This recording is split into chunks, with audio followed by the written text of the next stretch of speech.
is like $20. These things all started to pile up on me. I mean, just like a heavy load down on your shoulders all the time. So things just progressively got worse.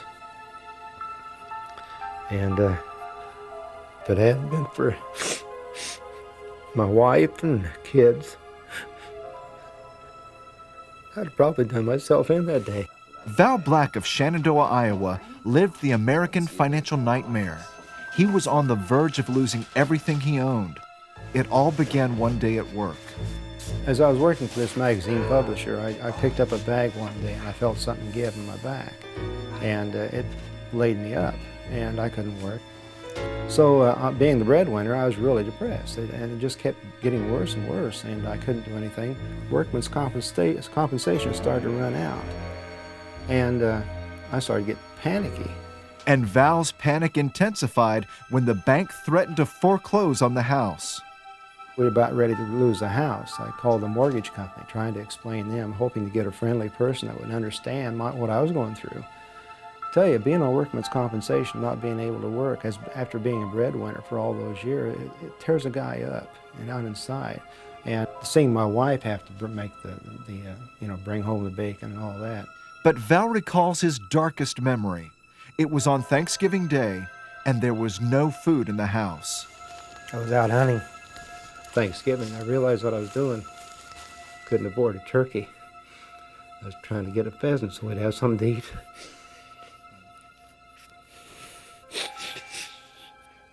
And that hurt. So things just progressively got worse.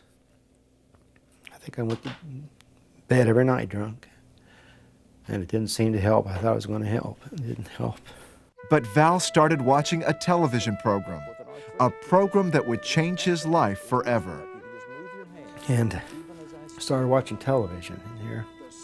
And 700 Club. I don't know who it was. I don't remember who it was that day, but they spoke to me directly. And Pat or Ben on TV that day was saying, say this prayer. So I got down on the floor and I just gave it up. I said, okay, I'll do it. I'll say the prayer. And I stood up. And when I stood up, it was just like a bucket of warm honey hitting me from head to toe. And I had to lean up against the door. I couldn't stand. And I just said, wow. Wow. And I didn't know what was going on. All of a sudden, things, up to that point, everything was dark, black, depression. And all of a sudden, for some reason, I still don't know why, but it wasn't black anymore. It wasn't dark. And I found myself going out. I'd stand on the porch looking out at the sky and the trees, and it was beautiful. I'd never seen anything like that before. And of course, Val's story doesn't end here. Val had been a printer for 25 years. He decided to start a print shop in his garage. And after years of hard work and prayer, his print shop was so successful that Val was able to correct his financial problems. But just as the 700 Club had touched his life, he began to reach out to others with the gospel. Val's print shop has printed well over 500,000 foreign language gospel tracts and has sent them all over the world. Altogether, we have printed over approximately, we don't know specifically, but approximately 800,000 tracts we've sent to Bulgaria, Romania, Hungary, Albania, and now just in the last couple of years we started sending tracts into Africa, to Accra, Ghana, and to Kenya, Bungoma, Kenya.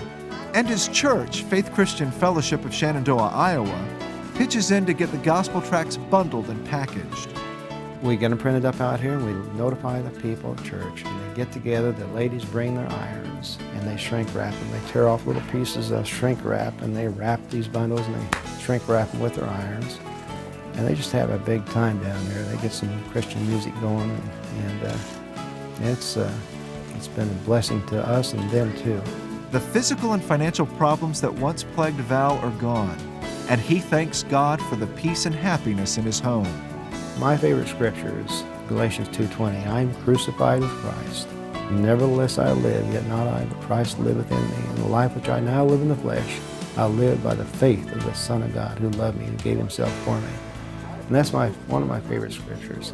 And when he died, I died. Old Val Black died.